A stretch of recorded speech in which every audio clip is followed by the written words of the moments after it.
Ce vidéoclip produit par l'École polytechnique fédérale de Lausanne fait partie de son cours d'introduction à l'information, à la communication et au calcul. Il s'inscrit dans le 3e module de ce cours qui porte sur le fonctionnement et la sécurité des systèmes informatiques.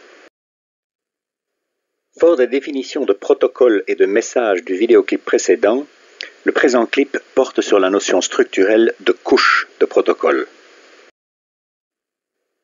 La communication par réseau entre ordinateurs nécessite en effet plusieurs protocoles que l'on définit en couches à des niveaux différents.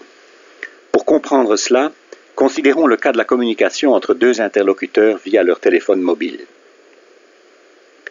Cette communication implique plusieurs interfaces physiques. Chacun des interlocuteurs doit interagir avec son portable via une interface audio-vidéo tactile.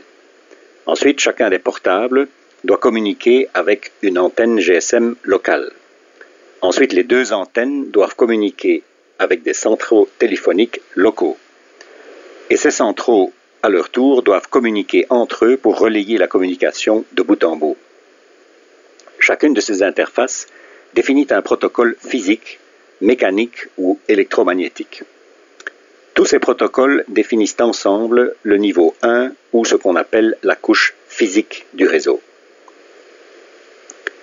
Toutes les interfaces physiques, dont question jusqu'ici, permettent l'échange de signaux, audio-vidéo tactile pour les utilisateurs mais électromagnétiques dans tous les autres cas. Comme suggéré dans le clip précédent, la conversion de signaux électromagnétiques en bits et vice-versa implique la définition de protocoles entre les dispositifs adjacents utilisant l'interface visée. Ces protocoles gèrent les échanges de données binaires au travers des interfaces physiques correspondantes. Ils opèrent au niveau 2 et constituent ensemble ce qu'on appelle la couche des liens du réseau. Les protocoles de lien permettent à des dispositifs adjacents de communiquer via une interface commune. Ceci dit, la communication entre nos deux interlocuteurs doit être relayée au travers d'une série d'interfaces entre des dispositifs qui se succèdent entre ces interlocuteurs. Il est donc nécessaire d'avoir au-dessus de la couche des protocoles de lien un protocole permettant d'acheminer les communications de dispositif en dispositif à travers tout le réseau. Ce protocole unique à chaque réseau définit le niveau 3 ou ce qu'on appelle la couche de routage du réseau. Nos interlocuteurs participent à ce protocole de routage. L'appelant a dû former le numéro de téléphone de l'appelé pour dire au réseau comment router l'appel.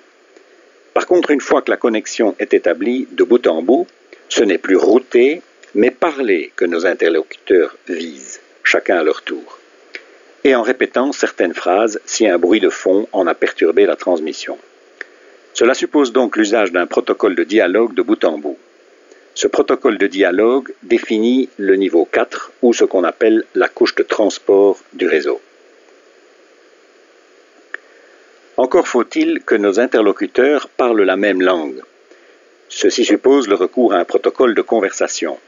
Ce protocole de conversation définit le niveau 5 ou ce qu'on appelle la couche applicative du réseau. Dans cet empilement de 5 couches de protocoles divers, chaque couche gère et abstrait les phénomènes de son niveau pour affranchir les autres couches de ces détails.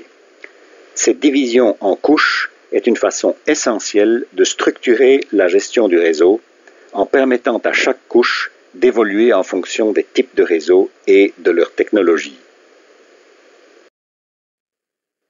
Ceci dit, l'empilement de 5 couches tel que défini ici représente une communication logique entre couches qui est horizontale.